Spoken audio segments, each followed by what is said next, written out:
तो आज हम इलेक्ट्रॉनिक्स रिफर्बिशमेंट इंडस्ट्री पर थोड़ी गहराई से बात करने वाले हैं। हमारे पास वन लैटिस की एक काफ़ी डिटेल्ड रिपोर्ट है जो इस उभरते हुए सेक्टर के ग्लोबल और ख़ास तौर पर भारतीय सीन को एनालाइज करती है। मिशन बिल्कुल साफ है, एक फाइनेंशियल एनालिस्ट के नज़रिए से समझना है कि इस इंडस्ट्री में ग्रोथ की क्या संभावनाएं हैं, मौके कहाँ हैं और हाँ, रिस्क क्या क्या है।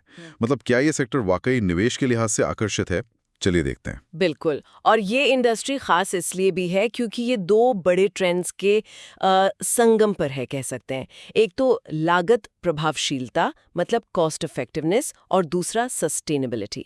रिपोर्ट में ग्लोबल मैक्रो इकोनॉमिक माहौल से लेकर भारत जैसे स्पेसिफिक मार्केट्स तक कई अहम पहलुओं को कवर किया गया है जो इन्वेस्टमेंट एनालिसिस के लिए जरूरी हैं। अच्छा, तो चलिए आंकड़ों से शुरू करते हैं। ग्लोबल यूज्ड और रिफर्बिश्ड इलेक्ट्रॉनिक्स बाजार, ये CY24 में करीब $212 बिलियन का बताया जा रहा है और अनुमान है कि CY29 तक ये लगभग 10.7% CAGR से बढ़कर $352 बिलियन तक पहुंच जाएगा। लेकिन जो बात मुझे ज़्यादा इंटरेस्टिंग लगी वो ये कि सिर्फ रिफर्बिश सेगमेंट वो तो कहीं तेजी से, मतलब करीब 17.4% CAGR से बढ़ रहा है। हाँ, और भारत में तो ये ट्रेंड और भी ज्यादा मजबूत है। यहाँ का बाजार FY25 में लगभग 20 बिलियन का था और FY30 तक इसके 15.6% CAGR से बढ़कर आप सोचिए 40 बिलियन से ज्यादा होने का अनुमान है।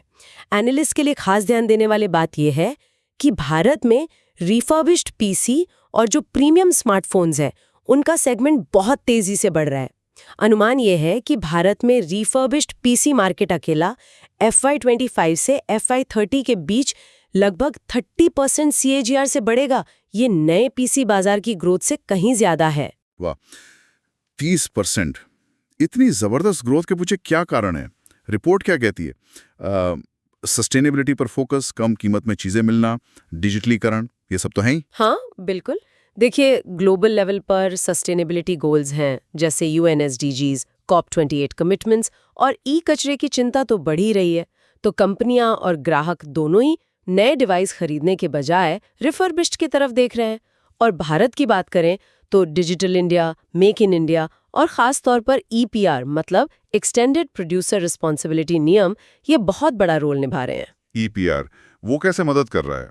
EPR से क्या होता है कि जो उत्पादक हैं मतलब मैन्युफैक्चरर्स, उन्हें अपने प्रोडक्ट्स के लाइफ एंड पर ई-वेस्ट मैनेजमेंट की जिम्मेदारी लेनी पड़ती है। इससे जो ऑर्गेनाइज्ड रिफर्बिशर्स हैं उन्हें पुराने डिवाइसेस की एक रेगुलर सप्लाई मिल जाती है। ये उनके बिजनेस मॉडल की स्टेबिलिटी के लिए बहुत जरूरी है और निवेशकों के लिए ये एक पॉजिटिव पॉइंट है ना? हाँ, ये तो है। और वो राइट टू रिपेयर मूवमेंट का भी कुछ असर होगा।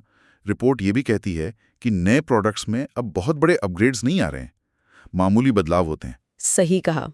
तो ग्राहक भी सोचते हैं कि क्यों ज्यादा पैसे खर्च करें जब थोड़े कम में लगभग वैसी ही चीज मिल रही है, वो भी वारंटी के साथ। वैल्यू फॉर मनी देखते हैं। बिल्कुल, ग्रोथ की कहानी तो अच्छी लग रही है, पर क्या सब कुछ इतना ही आसान है? मतलब जोखिम क्या है इस इंडस्ट्री में? एक एनालिस्ट को किन बातों पर गौर करना चाहिए? अच्छा सवाल है। देखिए, सबसे बड़ी चुनौती जो है वो है क्वालिटी में कंसिस्टेंसी ना होना। मानकीकरण की कमी है। खासतौर पर जो असंगठित क्षेत्र है वहाँ ये दिक्कत ज्यादा है। ग्राहकों के मन में भी शक रहता है कि प्रोडक्ट चलेगा कितना, डेटा सेफ रहेगा या नहीं। बिल्कुल, ये विश्वास की कमी एक बड़ा रिस्क फैक्टर है। फिर टेक्नोलॉजी इतनी तेजी से बदलती है तो तकनीकी अप्रचलन मतलब टेक्नोलॉजिकल ऑब्सोलेसेंस का खतरा भी है। सीमित वारंटी और सेकंड हैंड चीजें हैं, ये धारणा भी कहीं न कहीं ग्राहकों को रोकती है। और भारत में रिपोर्ट के मुताबिक असंगठित क्षेत्र का दबदबा बहुत ज्यादा है। FY25 में करीब 87% पीसी बाजार उन्हीं के पास था। हाँ, ये एक चुनौती है, लेकिन यहीं पर एक अवसर भी है संगठित खिलाड़ियों के लिए। रिपोर्ट का अनुमान है कि FY30 तक संगठित क्षेत्र की हिस्सेदारी बढ़कर 40% तक हो सकती है। ये जो शिफ्ट है अनऑर्गेनाइज्ड से ऑर्गेनाइज्ड की तरफ, ये ट्रैक करने लायक है। तो ऑर्गेनाइज्ड प्लेयर्स जैसे इलेक्ट्रॉनिक्स बाजार के लिए क्या मौके दिखते हैं? वो कैसे अलग कर सकते हैं खुद को? देखिए, उनके पास बड़ा मौका है मानकीकृत प्रक्रियाएं अपनाने का, स्ट्रिक्ट क्वालिटी चेक्स, 1 से 3 साल तक की वारंटी देना, बेहतर कस्टमर सर्विस। इन चीज़ों से वो ग्राहकों का भरोसा जीत सकते हैं और असंगठित क्षेत्र से मार्केट शेयर ले सकते हैं। और आंकड़े भी यही दिखा रहे हैं।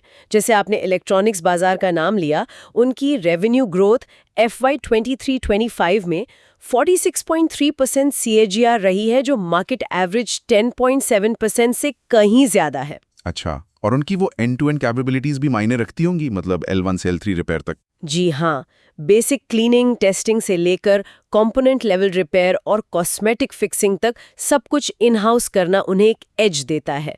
साथ ही उनकी multi channel sales strategy, online, offline, B2B, B2C उन्हें ज्यादा ग्राहकों तक पहुंचने में मदद करती है। और ये भी मत भूलिए कि भारत में पीसी पेनिट्रेशन अभी भी काफी कम है। प्रति 1000 लोगों पर सिर्फ 80-85 पीसी। विकसित देशों से बहुत पीछे हैं हम। सही बात है।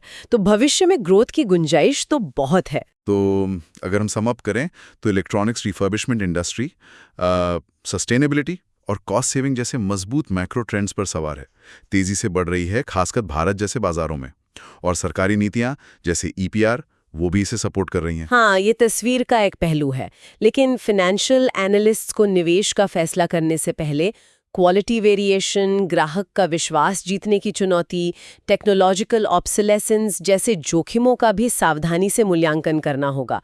पर हाँ, संगठित खिलाड़ियों के लिए असंगठित बाजार से हिस्सा लेने और स्टैंडर्ड सेट करके भरोसा बनाने का एक बड़ा अवसर जरूर नजर आता है। और आखिर में सोचने के लिए एक सवाल छोड़ जाते हैं।